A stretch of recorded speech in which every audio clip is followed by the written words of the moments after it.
Hey guys, Travis here on the fourth week of the LCS with HotshotGG, fresh off of a win against Curse.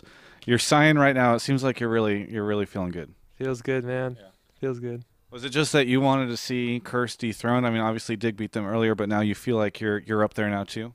Yeah, after our loss against Marn, which was just embarrassing yesterday, like to redeem ourselves, we needed to beat Curse, and I think we beat them pretty handily that game, and that's what we needed. Yeah. You know?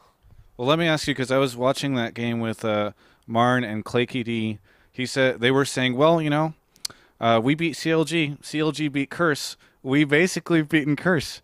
Do you feel like that's how that works? No, I'm pretty sure that's not how that works. You're not the stepping stone. You beating Curse is not the stepping stone towards Marn proving they're the best team in North America. No, no, I'm pretty sure that's not how it works. All right, so talk to me about that pause that happened in the game because there was this dramatic moment where Freak is commenting. There's a giant team fight, and then we see it sort of pause. So what happened? Well, just for that brief period, I kind of lost control of my character. Something bugged out in the game, and for me, it was like, oh my God, we're gonna win this team fight. This is gonna be 100% our game, and I was so happy. And then it was like, and so we recovered pretty quickly after we got into the game and everything, and it was just a minor hiccup in the game, but it was scary, like this could potentially, screw everything up. So. But it all sorted out. All sorted out. I know Riot was on that very quickly. So let's talk about where you guys are at now as a team. I think for a while you guys were kind of concerned. Obviously, you still might be after the Marin loss. You said that was kind of scary. But how do you feel about where CLG is at right now in the North America LCS?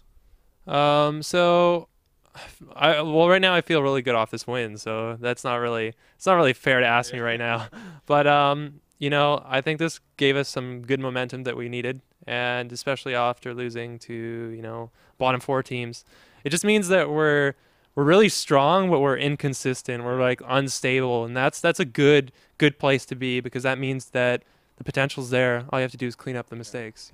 So how are you going to do that? How are you going to clean up the mistakes? What are you working on to try and make sure you guys are more solid? Is it just getting more games in each week? Is it getting a dedicated coach? What are you guys planning on doing? So I think one of the things we need to do is prepare more for the lesser teams. Well, so I shouldn't call them lesser teams, the bottom four teams, because right now we do prepare, but we don't prepare enough. And every game, there's always like one champion that is miscalculated, unseen, and they just end up screwing up the game for us. Yeah. So against Vulcan, Nidalee, it doesn't matter how strong our team comp was. Nidalee, we have no way to engage on her. We just lost in champion select. And Twisted Fate, like Megazero is never going to beat me one-on-one. Guaranteed. Like, right. I crush him every single game. Right. And with TF pressure and Vi pressure, it's really hard to actually do your job. So, yeah. Well, it's funny you say that bit about Megazero because I know Dyrus recently went on the record as saying like he's terrified of Megazero. He loses most solo queue games against him. Do you think that it's just that you play champions that are more suited for beating him, or what specifically allows you to be so confident against him? Well, it's actually just like my track record and how I play against him. I think Megazero is a good player. Yeah. Like he was able to transition through so many games and still be at the top. Like he played DreamHack Winter, BLC, and he won the championship. Just transitioning games like this, he's very skilled player, and like especially when he gets older, he's just going to be a monster in the competitive scene, any competitive scene of any game he joins. But I don't know, dude.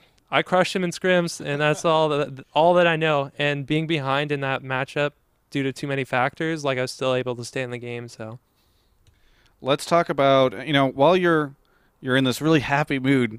Let me bring up something that you'll have a positive attitude about. There was a lot of talk last week, and I know that this is sort of how the community works, right? But as soon as a team sort of has a couple bad games, immediately the community will tend to be like, yo, that guy needs to get benched, or that guy this, or whatever. And I feel like you kind of had the bullseye on you last week.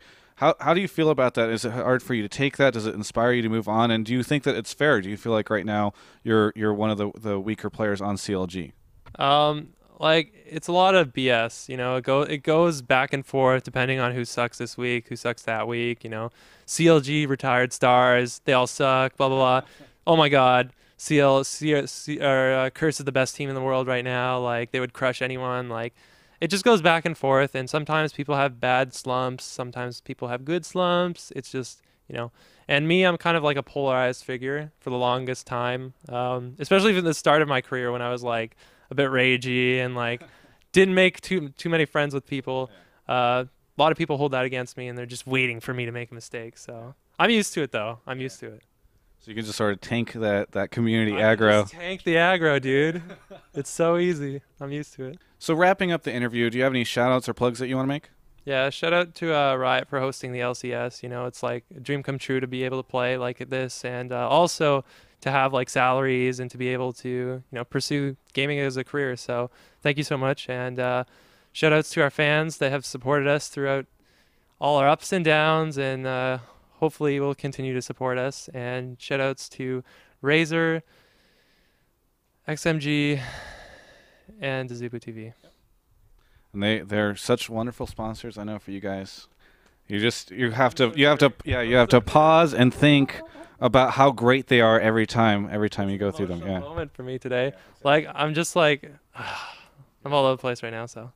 Well, hey, thanks a ton for the interview. Best of luck going forward. Thanks everyone for watching. This has been Week 4 coverage. You can check out the rest of our coverage of the LCS at gamespot.com/LCS. Yeah.